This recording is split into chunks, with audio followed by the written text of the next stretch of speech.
afternoon, everyone. Let me introduce myself. I am teacher Jigamel Castellanes, and together with my co-teacher, Ms. Cervantes. Okay, good afternoon, everyone. Okay, who will be your teacher for today's lesson? Okay, so before we proceed to our new discussion, let's have a quick review. Okay? Very good. Are you ready? Very good, class. Okay. Class, have you ever tried read a poem with words that the same at the end? Have you ever tried read a poem with words that sound the same at the end? What did you notice? Okay, very good. So that those words are called rhyming words. Very good. So can you give me two words that rhyme?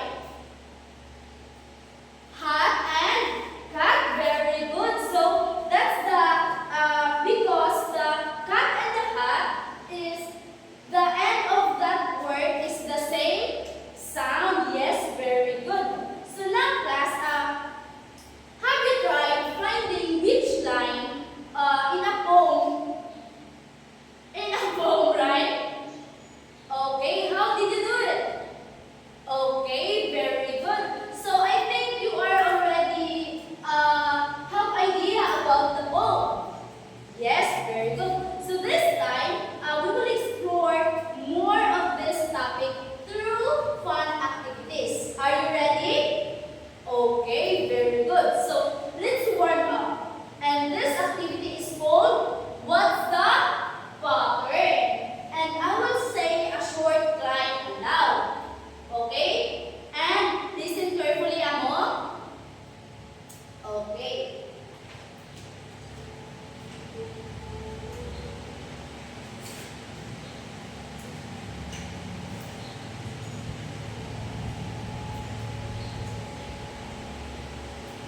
I will read this first, okay? And later we will learn it together. Okay, are we clear? Okay. I saw a frog jump on a lamp. Then it went to chase a dog. The dog ran fast and did not stop until it reached the skating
And this is for group 2.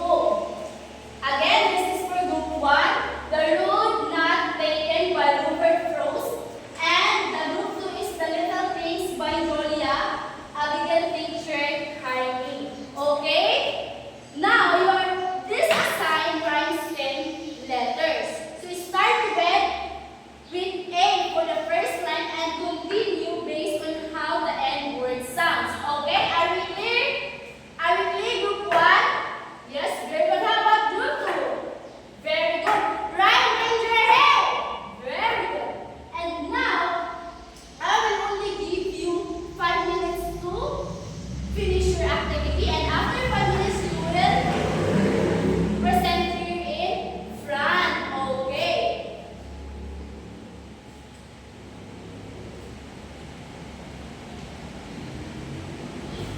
Okay, are you done, class? Okay, settle down everyone. Group 1, present your activity here in front. Okay, very good. Let's give angel clap. 1, 2, 3, 2, 2. 1, 2, 3, 2, 2.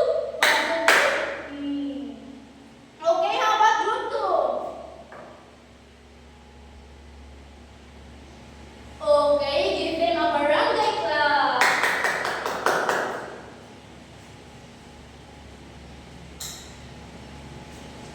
Okay, thank you so much, Ma'am G. Okay, so good afternoon once again, everyone. Na-miss niyo ba ako? Okay, very good. Dapat ko ninyo ma-miss. Okay. Okay, so I am quite impressed by the presentation of the group 1 as well as the group 2 in finding the right words in a poem. Okay, very good. Okay. Let's start muna by looking at the work of the group 1. Their poem is entitled The Road Not Taken by Robert Frost. Okay, let us see if the group 1 had done it correctly. Okay, so we have here the wood, of course, the end word of the poem. 2 words diverged in a yellow wood.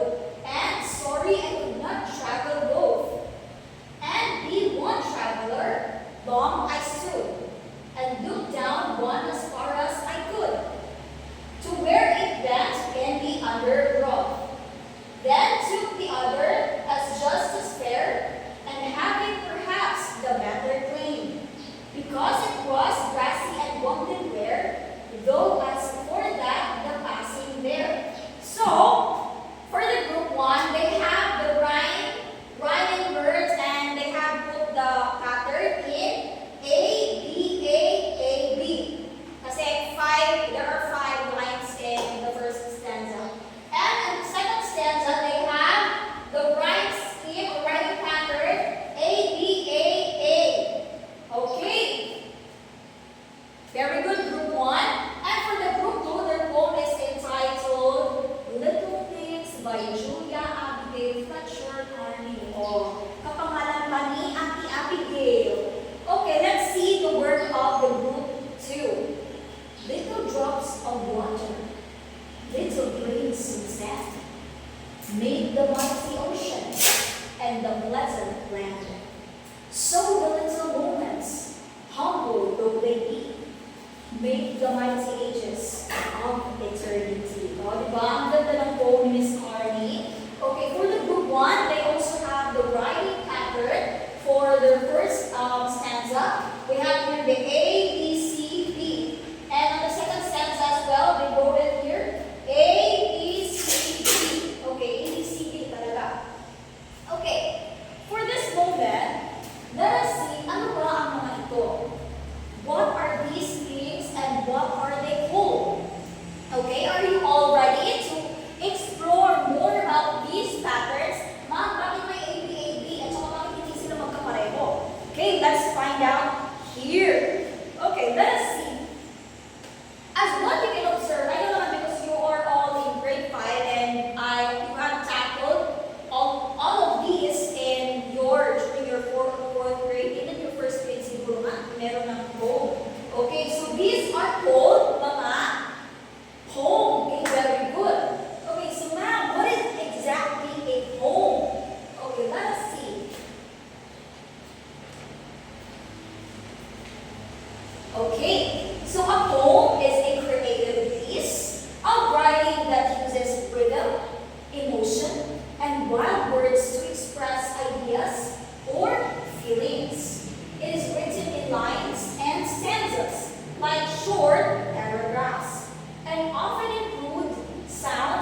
observe in the examples of the road not taken and little things. And that's how it is written.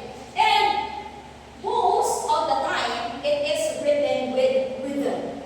Because the writer or the author, most of the time, they have put their emotions in it. They have put their feelings in it. No matter, even if it's real or not, or imaginative, most of the time, I mean, not most of the time, but there are times that the authors write a poem through their imaginations. Maybe because they're bored, or maybe because trip lang nilang magsulat, because it's their passion to write. And others as well relate it to their own lives. And through their own lives, they create now the words into something creative like this poem. Kaya, nakasulat sila Robert Frost ng ganito and si Miss Carney ng ganito. Okay, now, let us see why is it the poem have their own ganito, yung mga sounds. Okay, let us see what those sounds are. Those are the rhyme in a poem. So what is exactly a rhyme? It is two or more words that have the same ending sounds. So in poems, rhyming words usually appear at the end of the line. Okay? So, in simple terms, the poem, kung ano lang, the rhyme are kung ano lang yung six sounds nila. And usually, they are seen sa end. End na the end word, the end word of the lines. Kasi, ang weird naman kung dito tayo mag-base ng ating rhyme. So, sa first word ng mga lines. So, nakikita talaga sila, they are seen at the end of the lines ng mga poems. And they are called the, yes, exactly, the rhymes. Now, since you have done this activity and you have put this in the and ABCs, what exactly or what is the term used for that? Okay. What you have done is called the rhyme scheme. Ma'am, ano ba yung rhyme scheme? A rhyme scheme is the pattern of the rhyming words at the end of each line in a poem. Okay? The pattern of the rhyming sounds. Kasi kanina we have discussed already what are those rhymes. Rhymes are words of the same sound. So kapag ginamit natin ng rhyme scheme, this is the process on which you do pattern so that you can know kung ano yung sounds alike of each lines. Just like what the group 1 did. So first line, they put it here, A. Wala mang starting. So A talaga mas start. A, and then, since the wood and ball are not sounds alike, so they had to put on the second line, B. Kasi hindi sila sounds alike. So A, B, we have now the pattern A, B. Now, on the third line, since narinig or nakita ng group 1 that stood and wood are sounds alike, so they have to put it letter A as well. Because the first line and then the third line are sounds alike. And so on and so forth. The same with what group 2 did. Since water is the first word of the first line, end line, so they have to put it A. And then sand, kasi the sand, B talaga yung sinulat nila because water and sand are not sounds alike. And then si ocean on the third line, because C yung nilagay ng group 2 because it is not sounds alike with the first line and then the second line.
okay, you have to put the letter B. So, if, now the first line naman, there are case-to-case basis kasi. There are some poems that they wanted, like, say for example, personally, ako, as your teacher, your English teacher, I am a fan of writing poems. And usually yung style ko, I like to do something, the first line and then the second line, they should sound alike. So yung rhyme scheme kaagad ng sinusulat ko is that AA. Kasi magkatulong, the first line and the second line are sounds alike. So, on the second line and the third line, hindi na sila magkapareho on the first line and then the third line. So, you just have to put B in it. B, and then on the fourth line, and so on and so forth.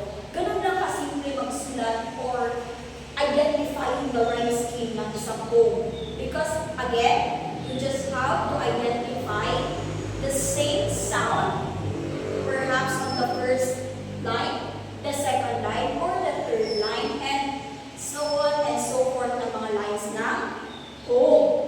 Okay, so ma'am, why is it important for us that we learn to identify the poem the rhyme scheme sa isang poem? Okay, let's see kung ano pa talaga yung importance ng rhyme scheme. Identifying rhyme scheme sa isang poem. Okay, so in identifying the rhyme schemes, it will help us see how poems are put together, like a puzzle or a pattern. So with that, it will help us, the poem sound will help us like appreciate the poem in a musical way or in a very creative way and fun to say. And some poets, the writer of the poem, even use rhymes to help us remember the message of the letter. Did you get it, class? It will help us remember the message of the letter in a way na, kasi napapansin nyo, when you try to read a poem, tapos sounds alike sila, madali nyo lang sila ma-memorize. Because you know na, that yung kasunod is yun a word. Nag-gets ninyo? Okay. Malalaman nyo kaagad na, okay, yun yung kasunod kasi the rhyme scheme, yung pattern ng poem is ganon. So, it will help us remember and memorize easily the poem and as well as its message. So, kapag na-memorize mo na yung poem, ma-appreciate mo rin yung message na isang tula or ng isang poem mismo. Because you know how to identify the rhyme scheme. So with that, when we know the pattern or the rhyme scheme in a poem, we can also feel better or our mood or emotion of the poem. Okay? So with that, we're not just looking at the letters. You are also discovering how the poem was carefully made to sound in a certain way and feel of something that's very creative and exciting. Did you get it? Okay, very good. Okay, so did you guys understand our discussion for this day? The poem, the rhyme, and the rhyme scheme?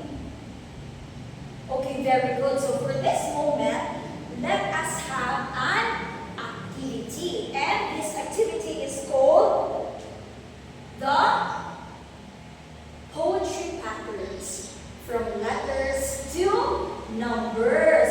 So kanina, di ba napansin nyo kanina that, ano yung isinulat sa end ng line? The letters, A, B, C, or A, B, D, A, T, A, P, like that. So for this moment, I will be giving you worksheets, and you will get 1/4 sheet of paper, and you will have to base your answers from the work of Group 1 and Group 2.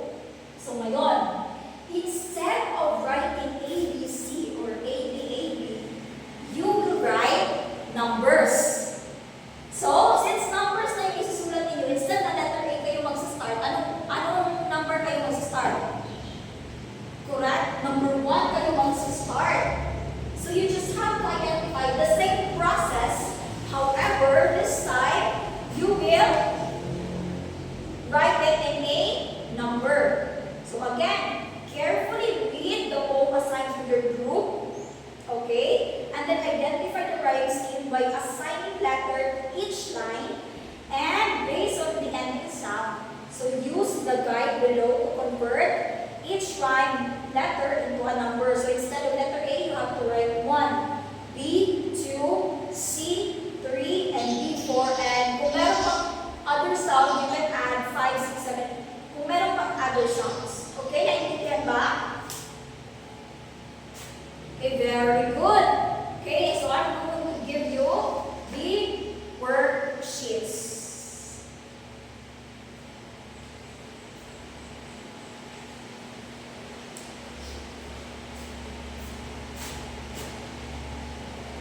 Okay, so are you all done?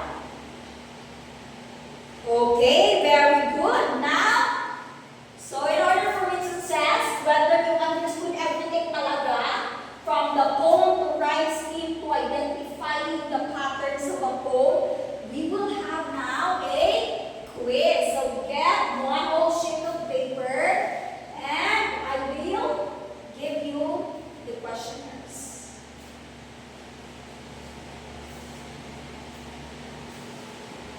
Okay, answer it quietly.